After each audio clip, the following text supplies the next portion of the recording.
अस्सलाम वालेकुम, welcome to grow with Bilal. 10th class computer lecture series के साथ हाजिर हैं।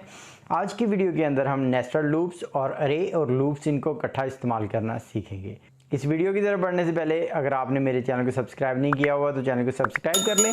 अगर आपने प्रीवियस लेक्चर नहीं देखे हुए तो पहले प्रीवियस लेक्चर को देख लें ताकि आपको आज के लेक्चर की अच्छी तरह से अंडरस्टैंडिंग हो सके। तो विदाउट वेस्टिंग एनी टाइम बढ़ते हैं आज के लेक्चर की जानिब। सेम एज इट इज़, जैसा कि हम अपने प्रीवियस लेक्चर्स के अंदर देख चुके हैं कि नेस्टेड सिलेक्शन स्ट्रक्चर कब यूज़ किया जाता है या कैसे यूज़ किया जाता है। जब एक सिलेक्शन स्ट्रक्चर के अंदर हम एक और सिलेक्शन स्ट्रक्चर यानी कि एक इफ स्टेटमेंट के अंदर हम एक और इफ स्टेटमेंट यूज़ कर लेते हैं तो उसको हम नेस्टेड सिलेक्शन स्ट्रक्चर बोलते हैं। सेम उसी तरह जब हम लूप्स इस्तेमाल कर रहे होते हैं और एक लूप के अंदर एक या एक से ज़्यादा लूप्स को इस्तेमाल कर लेते हैं तो उसको नेस्टेड लूप बोला जाता है।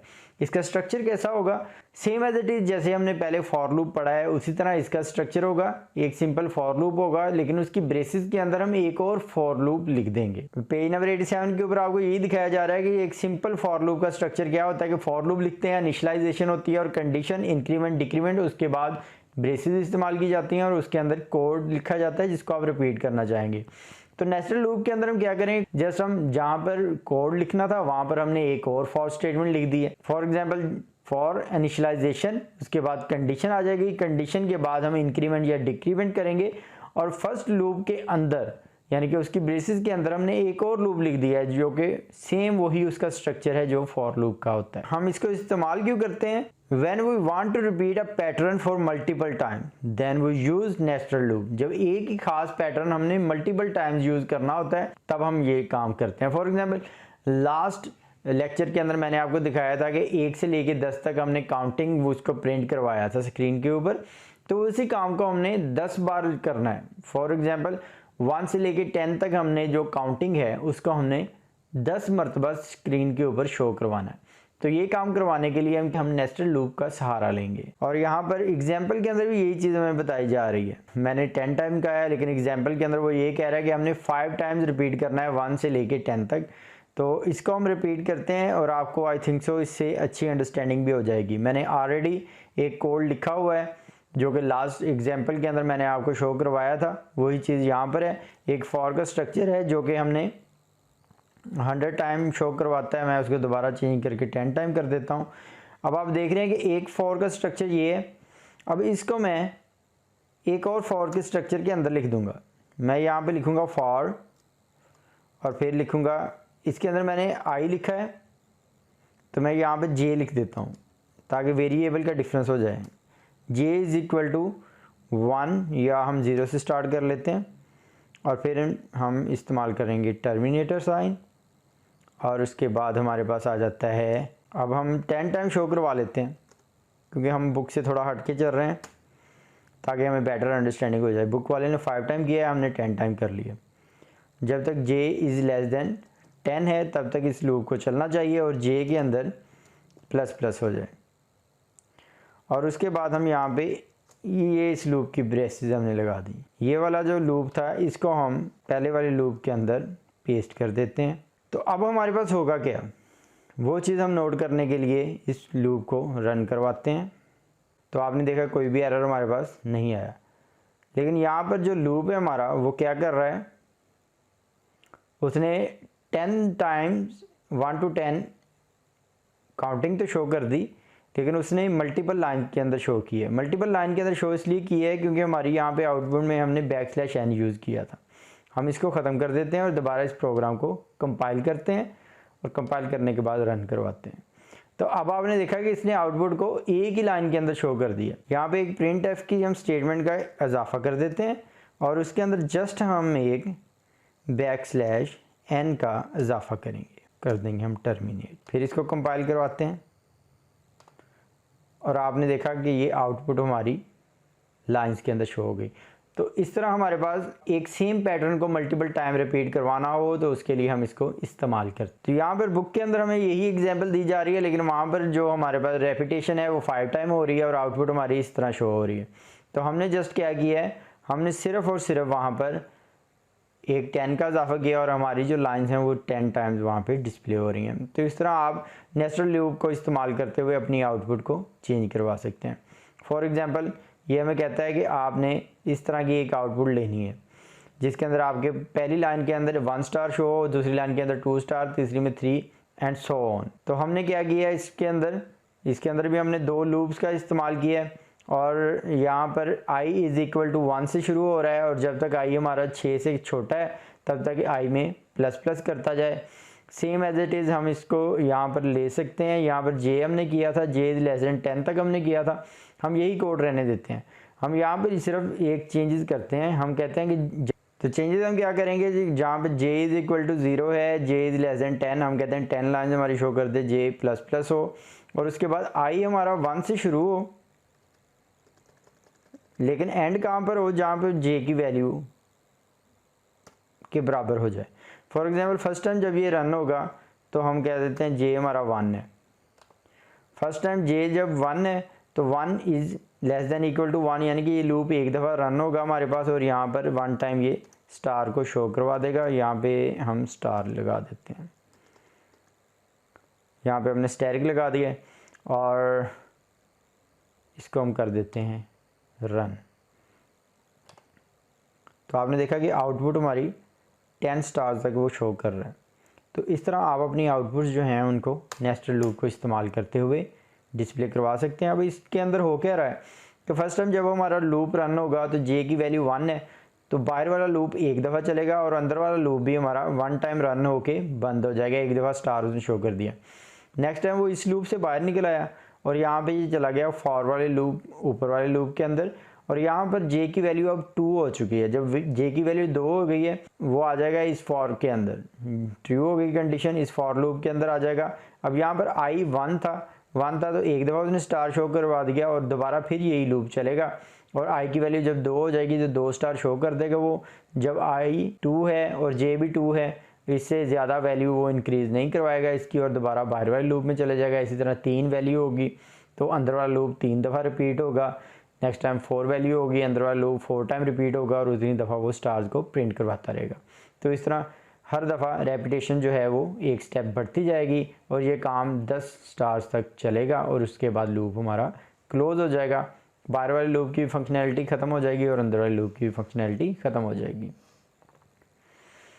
तो डिफरेंट और भी एग्जांपल्स हैं, इनको आप अपने तौर पे सॉल्व कीजिएगा।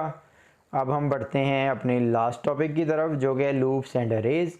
हमने देखा है कि अरेज जो हैं उसके अंदर एक ऐसा स्ट्रक्चर हमें प्रोवाइड किया जाता है जिसके अंदर हमारे पास डिफरेंट इंडेक्सेस होते हैं और हर इंडेक्स की वैल्यू जो है वो पिछली वैल्यू के एक इंक्रीमेंट के साथ शो की जा रही होती है। तो जैसा कि ये पैटर्न आपने देखा है और इसी तरह लूप का पैटर्न भी आपने देखा है कि लूप के अंदर भी एक का इंक्रीमेंट हम करवा रहे हैं।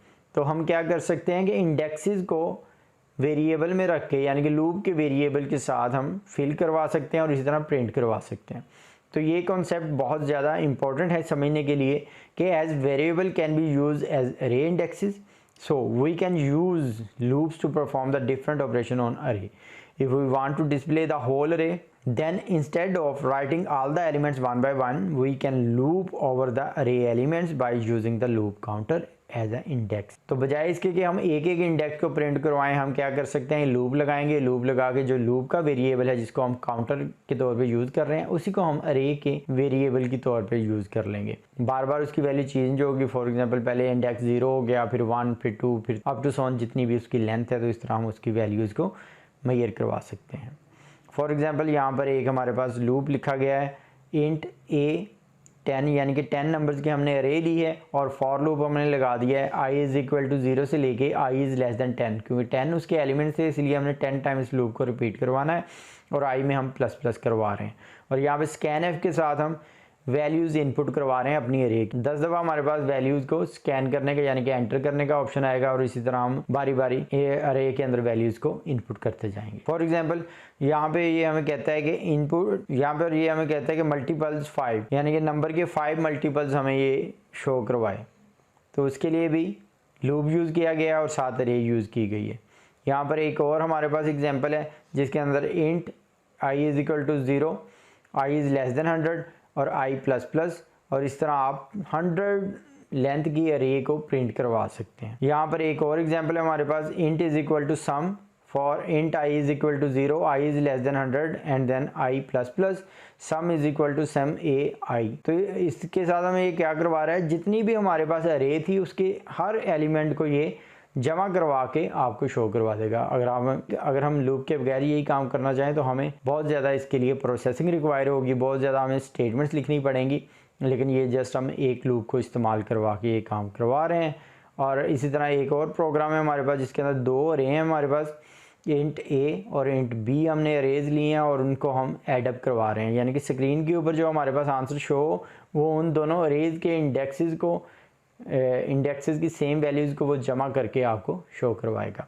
इसको हम एग्जीक्यूट करवा के देख लेते हैं अपने प्रोग्राम के थ्रू ताकि हमें बेटर अंडरस्टैंडिंग हो सके। यहाँ पर हम लूप्स को ख़त्म कर देते हैं, इंट ए लिखा हमने, उसके बाद हम ब्रेसेस लगा देते हैं और इसके अंदर कोई भी वैल्यू नहीं लिखते। जब हमने इनिशियलाइज करवानी होती है और हम वैल्यूज़ देना चाह रहे होते हैं, जितनी आप वैल्यूज़ यहाँ पर एंटर करेंगे उतनी वैल्यू उसके इंडेक्सेस वो बना के उसमें एंटर करवा देगा। फॉर एग्जाम्पल मैंने पहले 34 किया, 32 किया, 12 किया, 10 किया एंड देन 7।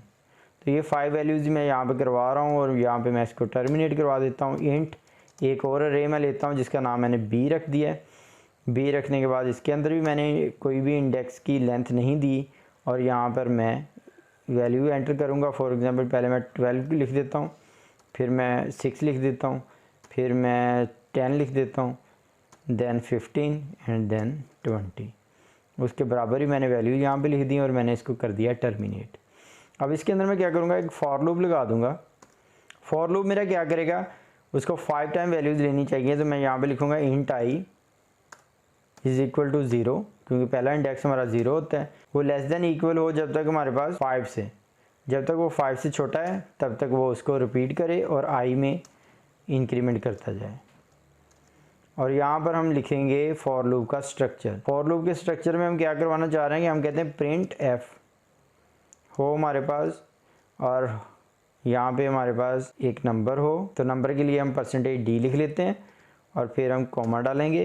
कॉमा डाल के हम ए आई प्लस बी और यहाँ पर हम लिखेंगे आई और इसको कर देंगे टर्मिनेट। और हम चाहते हैं कि ये डिफरेंट लाइन के ऊपर शो हो, तो यहाँ पर हम \n भी यूज़ कर सकते हैं। और अगर हम सेम लाइन पे शो करवाना चाहते हैं तो हम ऐसे ही इस कोड को, यहाँ पर कोड हमने रन किया और कोई भी एरर हमें स्क्रीन के ऊपर शो नहीं हुआ, तो हम इसको करवाते हैं रन। तो रन करवाया हमने तो हमारे पास इसने डिफरेंट वैल्यूज़ जो हैं उनको शो कर दिया, लेकिन ये वैल्यूज़ जो हैं वो सही फॉर्मेट में नहीं आ रहा हमारे पास। तो हम यहाँ पे टैब लगा लेते हैं ताकि हर वैल्यू जो है वो एक फासले के साथ शो हो। तो अब आपने देखा कि फर्स्ट वैल्यू का आंसर 40, देन 38, देन 22, 25 एंड 27। तो आप अगर देखें तो यहाँ पर फर्स्ट का आंसर क्या बनता है हमारे पास 34 एंड 12, तो ये 46 बन गया। और उसके बाद 32, 6, 38, यानी कि फर्स्ट रे का फर्स्ट इंडेक्स और सेकेंडरी रे का फर्स्ट इंडेक्स उसको उसने एडअप किया, इसी तरह second, third, fourth and fifth. तो बजाय इसके कि हम बारी बारी उनको लिखते तो हमने एक ही स्टेटमेंट के साथ ये काम करवा लिया। तो इस तरह आप अरेज को, लूप्स को इस्तेमाल करके अपनी प्रॉब्लम्स को सॉल्व कर सकते हैं। आई होप सो कि आपका ये टॉपिक क्लियर हो चुका होगा। आप इसकी प्रैक्टिस कीजिए, डिफरेंट प्रोग्राम्स को रन करके देखें। तो नेक्स्ट लेक्चर के अंदर मैं आपको इसकी एक्सरसाइज के बारे में बताऊंगा और उसके क्वेश्चन सॉल्व करेंगे हम। तब तक के लिए अल्लाह हाफिज़, stay tuned with my channel.